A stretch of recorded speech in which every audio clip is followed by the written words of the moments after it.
A paz do Senhor, irmãos, professores e alunos da Escola Dominical e amados ouvintes da leitura diária. Eu sou Leidiane Alves, membro da Edcol Matriz. No próximo domingo começaremos o nosso último trimestre de 2024 e que oportunidade tivemos de aprender ao longo desse ano sobre os diversos temas. No próximo trimestre, estudaremos as promessas de Deus.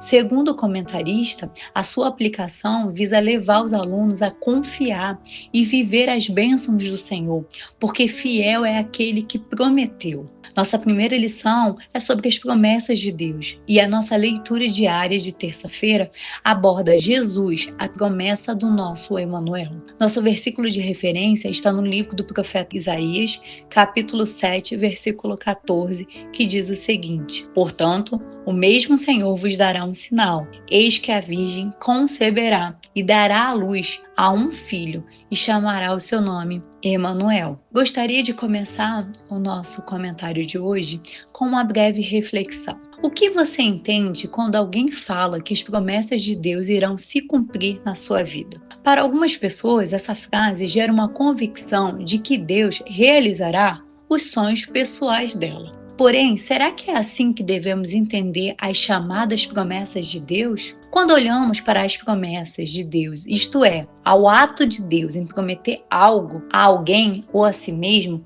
e observamos à luz da Bíblia as promessas feitas a Abraão, a Isaac e a Jacó, vemos que Deus ele não estava interessado em atender meramente as demandas pessoais, mas sim que o próprio Deus fizera promessas que teriam seu fim último na pessoa de Cristo. Apontava-se para o Messias. Ao longo da Bíblia, Deus revelou diferentes propósitos para cumprir suas promessas.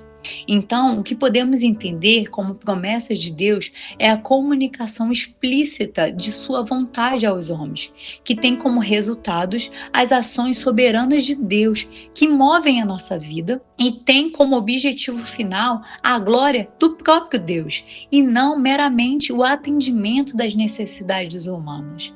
É claro que o Senhor, ele se importa conosco, portanto, as promessas, elas podem ser classificadas em condicionadas ou não a alguma ação humana ou a obediência humana ao que o próprio Deus solicitou. As promessas de Deus são algo que ele sempre mantém. Em Salmos 89, versículo 34, diz: Não violarei o meu pacto, nem alterarei o que saiu dos meus lábios. Ao atentarmos para a nossa referência bíblica de hoje, vemos que o profeta ele continua a referir-se ao Emanuel como aquele a quem a terra pertence. Então, o filho prometido é trazido para o contexto maior, não um mero espectador. Isaías descreve o filho prometido que se sentará no trono de Davi e governará para sempre. É uma promessa de restauração futura através de um novo rei davídico. Jeremias era ainda jovem quando foi chamado pelo Senhor para ser profeta. Durante sua missão, anunciou o nascimento de Jesus e afirmava que o Messias viria da tribo de Judá, descendente do rei Davi. Ao examinarmos essas profecias, fica claro que o Antigo Testamento apontava consistentemente para a vinda do Messias, que seria o Salvador do mundo. Era uma promessa de Deus. Messias, então, é a palavra hebraica para designar o Salvador ungido por Deus. Em grego, foi traduzido como Cristo. Quando Jesus apareceu, os judeus esperavam a vinda do Messias, como estava profetizado no Antigo Testamento. Assim, Jesus Cristo, ao cumprir essas profecias, demonstrou ser o prometido Filho de Deus, que possamos compreender a maravilha da providência divina e celebrar o cumprimento das promessas em Cristo.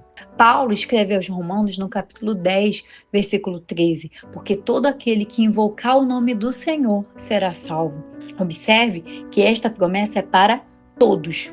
Em Josué, no capítulo 21, versículo 45, diz a palavra: nenhuma promessa falhou de todas as boas palavras que o Senhor falara à casa de Israel. Tudo se cumpriu, as promessas do Senhor se cumprirão. Tanto o povo de Israel como a igreja devem aceitar com fé as promessas e aguardar a sua realização. Cristo prometeu à igreja que retornaria e estamos aguardando. Que o Senhor vos abençoe.